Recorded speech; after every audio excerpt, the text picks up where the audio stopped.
अंग्रेजों की खाकी चड्डी पहननी शुरू की।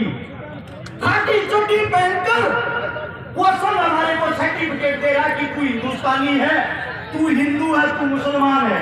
मैं एक बात कहता हूं, अगर किसी के पास हो इस महफिल के अंदर, अगर संघ के अंदर किसी ने कोई कुर्बानी दी हो, संघ वाले किसी आदमी ने आजादी के लिए कहीं खून पाया हो, उसका नाम मुझे बताना पड़े, ऑफिस में फोटो लगवाऊंगा। एक आदमी ढूंढ के बता देना। संघ तो वो बड़ा नंग है जिसने हमारे को अलग कर दिया। अब बात आती है मेवात और मेवातियों की। मेवाती लोग मेव कौन है? सबसे पहले हिंदुस्तान की जो गिनती हुई जनसंख्या की 1971 और 72 में, उस टाइम आप लोगों की गिनती करी गई हिंदुओं में। 1901 में दोबारा से गिनती हुई। आप लोगों को अंग्रेजों ने बोल दिया भैया आप हिंदू नहीं हो, आप तो मुसलमान हो। इनकी गिनती कर दी मुसलमानों में। फिर 1926 के दौरान, 25 और 26 के दौरान इन पर ठप्पा लगा दिया कि आप सब मोमडन हैं। भाई साहब मैं बता दूंगा तो कोई इतना कहूंगा, आप लोगों पर ठप्पा लगा के बना दिया कि आप मुसलमान हो। 1947 में जब हम आजाद हुए, आजाद के बाद मेवात में तो एक बड़े भाई वैसे वापिस आते मुद्दे पे, 1947 में हमें आजादी मिली। यहाँ से मिट्टी खोद के देख लेना, इस मिट्टी के अंदर हिंदू मुसलमान सिख ईसाई सबका रक्त मिलेगा इस आजादी के लिए। लेकिन उसके बाद ऐसी क्या बात आई कि हिंदू और मुसलमान हमेशा के लिए एक दूसरे के दुश्मन हो गए। जवाहरलाल नेहरू और मोहम्मद अली जिन्ना दोनों को राजनीति का कीड़ा था, दोनों को प्रधानमंत्री बनना था। जिन्ना को बोले अपने मोमडन मुसलमान एक तरफ ले जा और नया पाकिस्तान बना ले, तेरे को प्रधानमंत्री बनना, तू वहां बैठ जा। और जवाहरलाल बोला मैं हिंदुओं पर राजनीति करूंगा, इनका प्रधानमंत्री मैं बनूंगा। दो देश अलग हुए सिर्फ राजनीति के लिए। जब राजनीति के लिए दो देश अलग हुए, हिंदू मुसलमानों में इन लोगों ने इनकी तुच्छी राजनीति ने मारकाट मचवा दी। उस मारकाट के अंदर मेवात का भी नंबर आता है। जब मेवात का नंबर आया, मेवातियों को बोला गया हिंदुस्तान को खाली करो, क्या आप लोगों का देश नहीं है, पाकिस्तान चले जाओ। दिल्ली से रेल के अंदर बैठाते थे, आप लोगों को पाकिस्तान भेज देते थे। उस वक्त मेवातियों ने कहा हमारा हिंदुस्तान है, हिंदुस्तान किसी के बाप का नहीं, हम रहेंगे हिंदुस्तान में। और अगर पाकिस्तान लेके जाना है तो हमारी लाश को लेके जा सकते हो, जिंदा मेवाती को नहीं। इस बात का पता लगता है कि मेवातियों ने जिद पकड़ ली। देश के सबसे बड़े नेता उस वक्त के बापू गांधी को बुलाया गया कि ये ही मना सकता है इन लोगों को और कोई नहीं। ये हकीले हैं, ये जिस चीज पर अड़ जाते हैं जान दे देते हैं, वापिस नहीं है। आपके मेवात नूह के अंदर घासेड़ा गांव है, वहां पे बापू गांधी जी आए। गांधी ने आप लोगों को मनाया, तुम्हारे को अच्छी सुविधा दिलवाऊंगा, अच्छी फैसिलिटी दिलवाऊंगा, आप लोग यहाँ से पाकिस्तान चले जाओ, वापिस आ जाओगे शांति होने के बाद। ये गांधी के शब्द थे।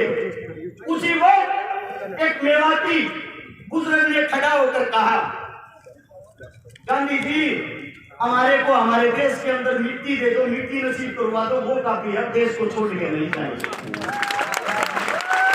ये बात सुनने के बाद गांधी ने ऐलान किया मेवाती हिंदुस्तान की रीढ़ की हड्डी है और मेवाती यही रहेगा। अब बात आती है आप लोग पिछड़ क्यों रहे हो? मेवात की खबर पढ़ के देखते हो कभी? हमारी साइड जो अखबार आता है, टीवी आता है, उसमें दिखाया जाता है मेवात मिनी पाकिस्तान है। मेवात के अंदर तो बलात्कार होते हैं, मेवात के अंदर आदमियों को काटा जाता है। हमारी नई यूथ युवा पीढ़ी उस अखबार को पढ़ती है, सच्चे भाइयों की बातें सच मान के उस पर अमल करती है।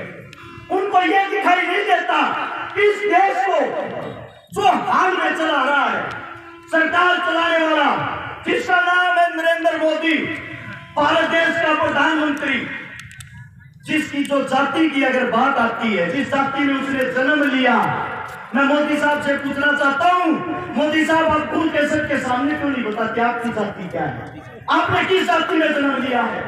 तेली जाति में। और तेली जाति 1947 से पहले मुसलमानों के अंदर आती थी, 47 के बाद उन्होंने हिंदू धर्म में कन्वर्ट किया। अरे आप देश के एक मुस्लिम परिवार में पैदा होकर या हिंदू मुसलमान परिवार कर हमारे को मरवाना चाहते हो। अब बात आती है कमी की। कमी कहाँ है सिस्टम में? कमी है आप लोगों के अंदर, कमी है हमारे अंदर। वो कमी क्या है?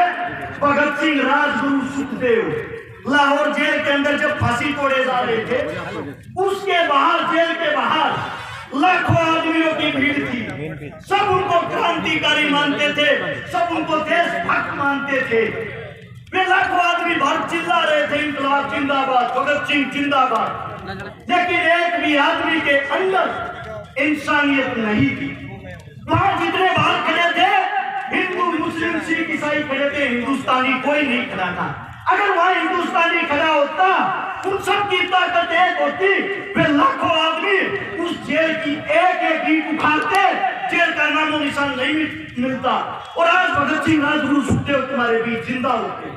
वही हालात आज है आप लोगों के लिए। जब हम बोलते हैं, बोलने से पहले तो हमें सितारा सबका, बोलने के बाद बात आती है तो जाट जाति से है, और जाट हिंदू थे ही नहीं।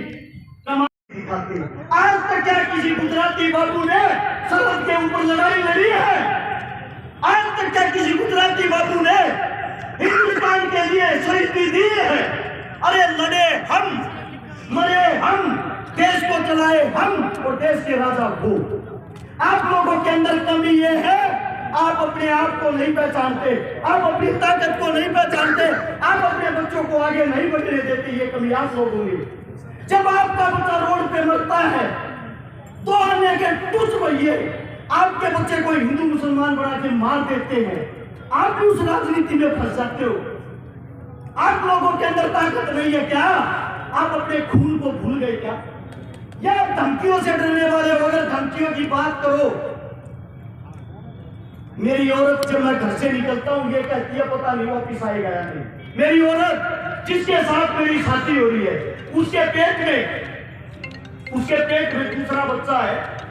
मेरे को यह भी यकीन नहीं है मैं उसका मुंह देख पाऊंगा या नहीं। जिस दिन से नूह मेवात के ऊपर मैं बोला, मैंने शुरुआत की, ऐसी ऐसी धमकियां ऐसे ऐसे आदमियों की, सुबह मार देंगे, शाम मार देंगे। फिर भी मैं एक बात कहता हूं इस सरकार को, समय तुम्हारा, राज तुम्हारा, हिम्मत है तो मार लेना।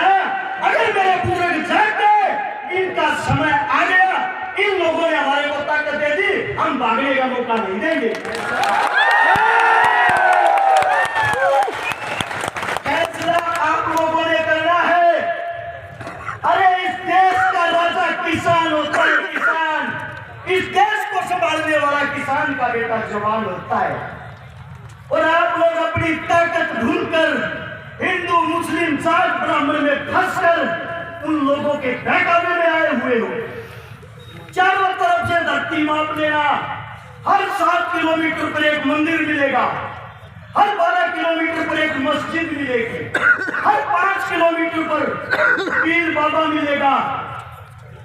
मैं आप सभी साथियों से एक बात पूछना चाहता हूं, सच बताना, दिल से बताना, क्या एक भी हिंदुस्तान का राजा शिक्षा, स्वास्थ्य, रोजगार, पढ़ाई लिखाई की बातें करता है? जरूरत ही नहीं, क्योंकि उनको मजा आ गया है। हिंदू मुस्लिम उनकी खुराक हो गई है। आप लोगों को लड़ाओ, कुर्सी पाओ, और फिर आप लोग कब जागोगे?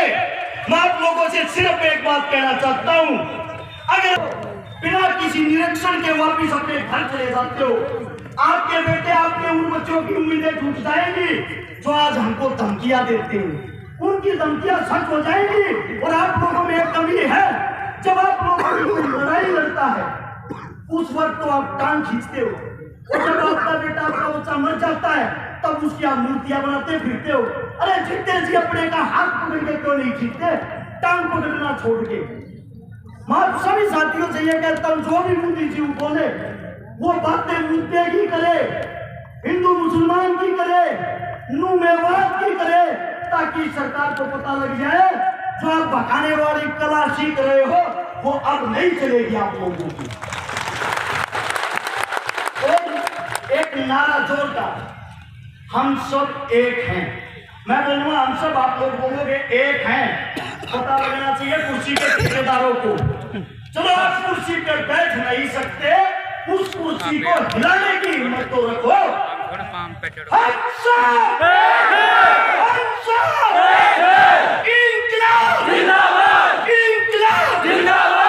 कोई मेरे मुख से गलत शब्द गलत बात निकली, आपका बच्चा आपका बेटा, हाथ जोड़ के आपके चरणों में माफी चाहता हूँ।